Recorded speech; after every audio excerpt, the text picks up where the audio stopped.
When I was a kid, I had to always be where the action was. It didn't matter how tired I was. It didn't matter how much I needed to take a break. I would push myself to be wherever anything was going on, and I'd have severe anxiety um, if I wasn't in whatever was happening.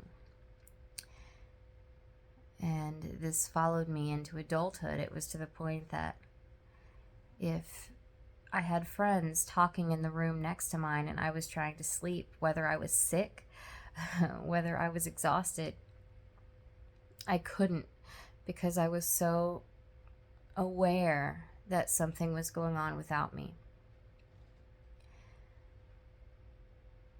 I really thought that I had worked through this, but the thing about healing is that as we go further into it, as we go deeper and we hit a new level, then we are asked to work through things on a deeper level than we have before.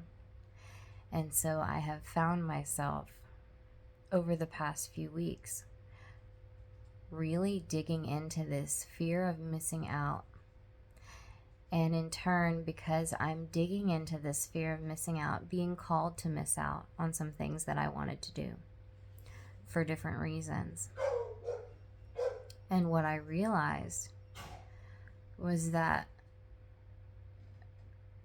my fear, my need to be there, my need to push myself well beyond my boundaries, to be in the action, to participate in every event, to be at every party, to go everywhere all the time, came from a very low self-esteem, because I was so afraid that if I missed that thing, if I wasn't part of the inside joke that came from that party, or if I wasn't participating in that event, that the people at that event who called me their friend would no longer want to be around me. That one event would stop me from being friends with those people and isolate me. And obviously that's ridiculous, but for anyone that's going through that, that's having to conquer a fear of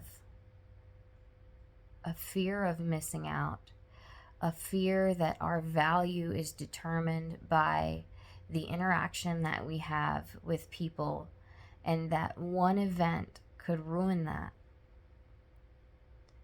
Listen, if they aren't your friend after you haven't been to that one event, then they weren't your friend. The people who cherish you, the people who see your value and see your worth, will see it whether you're with them or not.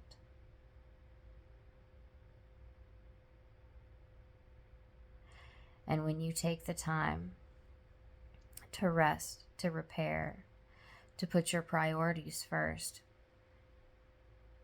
then that shows them a healthy, healed human. Someone who isn't codependent, someone who isn't needy.